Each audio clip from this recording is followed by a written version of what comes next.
Bueno, buenos días, buenas tardes, queridos chicos, queridas chicas. Antes que nada quería saludarlos, desearles un muy feliz Día del Estudiante, sobre todo en este año complicado, en donde lejos de la escuela su esfuerzo y las ganas de seguir estudiando o la fuerza de seguir estudiando hacen que sea más meritorio todavía. Está mucho de su lado este año, así que muy feliz día y espero que descansen o que aprovechen para seguir estudiando.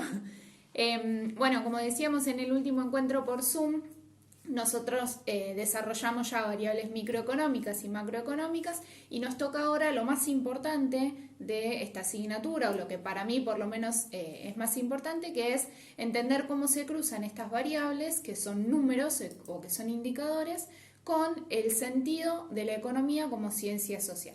Entonces, si nosotros tenemos que hablar de la economía como ciencia social, lo que nos falta a esos indicadores, a esas variables que ya estudiamos, es cruzarlas con el factor social, con las personas. Entonces, lo que vamos a empezar a desarrollar ahora es justamente eso. ¿Cómo hacemos para analizar esos indicadores para beneficio o para el bienestar de la sociedad? Decíamos cuando estudiábamos por ahí variables macroeconómicas que no alcanzaba solamente con analizar el PBI o ver la inflación, sino que lo más rico o lo más valioso era ver cómo eso se distribuía. Entonces, ahora que ya sabemos a partir de la microeconomía qué rol cumplen los distintos agentes, vamos a empezar a estudiar un poquito eso. Ustedes van a encontrar en la fotocopia primero esta distribución del ingreso, de qué formas puede hacerse, y ahí van a encontrar por lo menos tres formas de medir la distribución del ingreso en una población, por las funciones que cumplen las personas, directamente la distribución personal del ingreso, y después por otro lado la distribución real en relación a lo que cada uno aporta a ese producto bruto o a esa producción. Y después lo que vamos a hacer cuando hayamos entendido esas tres formas es mirar dos indicadores más. Por un lado tenemos la curva de Lorenz y por el otro lado el coeficiente de Gini. Ustedes van a ver en la fotocopia, es muy breve la explicación porque en realidad lo importante es los cálculos que se utilizan para sacar esos dos indicadores. Uno es una gráfica y el otro es un coeficiente, un numerito, un índice. Bueno, son factores que nos ayudan a analizar un poco más qué es lo que está detrás de esa distribución o de esas variables que nosotros estudiamos en la primera parte. Y después, con eso resuelto, vamos a ver qué análisis hacemos a partir de esos indicadores. Porque, de nuevo, si nos quedamos solamente con los números, no estamos yendo a lo profundo de la ciencia, economía como ciencia social, ¿sí? Entonces, ¿qué hacemos con eso? Bueno, y ahí también vamos a empezar a descubrir, a partir de la fotocopia, algunos otros conceptos que nos ayudan a analizar cómo se da esta ciencia en la sociedad.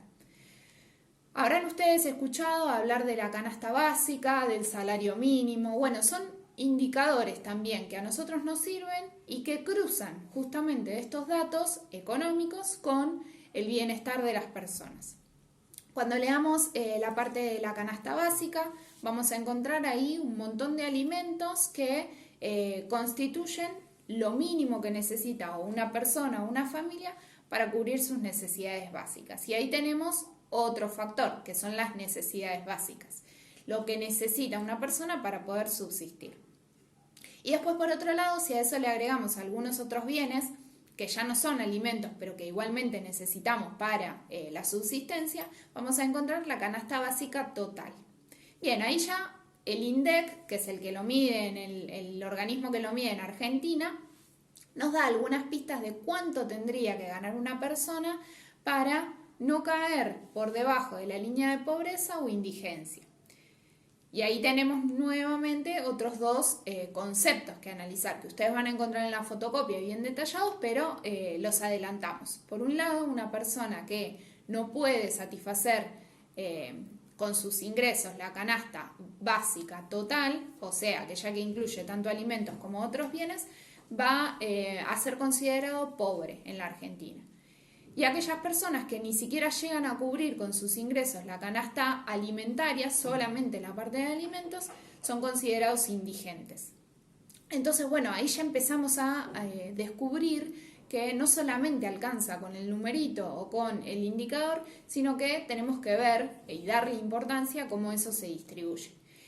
Y es ahí donde nosotros a principio de año decíamos, bueno, la economía lo que tiene que tratar de resolver, más allá de cuánto se produce, ¿no?, es cómo se distribuye eso, cómo garantiza como ciencia que la asignación de esos recursos sea lo más eficiente posible para que todos los ciudadanos o todas las personas que habitan en esa región en donde se producen esos bienes tengan acceso a los mismos y puedan satisfacer justamente sus necesidades básicas o alimentarias. Bien, y por último lo que vamos a descubrir es que no solamente tiene que ver con algo económico, sino que estos índices de pobreza y de indigencia también se ven atravesados por factores netamente sociales, que tienen que ver con la cultura, que tienen que ver con los estudios, que tienen que ver también con los lugares en los que estamos analizando, porque si nosotros analizamos completamente el país, no es lo mismo hablar de Buenos Aires o de cualquier otra ciudad de la provincia de Buenos Aires que hablar de una ciudad de alguna otra provincia del interior. Entonces, bueno, vamos a empezar a descubrir que no solamente tienen que ver factores económicos, sino también algunos otros sociales que nos permiten seguir analizando, seguir profundizando en los beneficios de entender a la economía como una ciencia social. Entonces, como siempre, les propongo que vayamos a leer la fotocopia, que resolvamos las preguntitas que se plantean en el trabajo práctico y que anotemos también aquellas dudas o aquellas cosas que nos hacen ruido, que nos suenan raras, para cuando nos encontremos por Zoom, para que podamos conversarlas.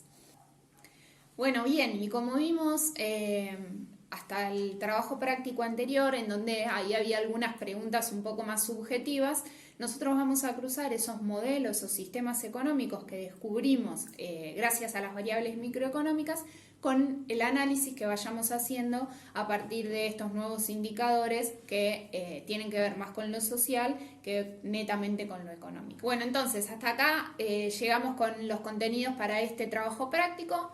Yo quedo a disposición, como les digo siempre, por cualquier duda me pueden consultar y como les decía, anoten cualquiera que surja para que podamos dialogar o podamos conversar en el encuentro que hagamos por Zoom. Les mando un saludo grande y espero que puedan disfrutar de su día y sigan todos bien, cuidándose.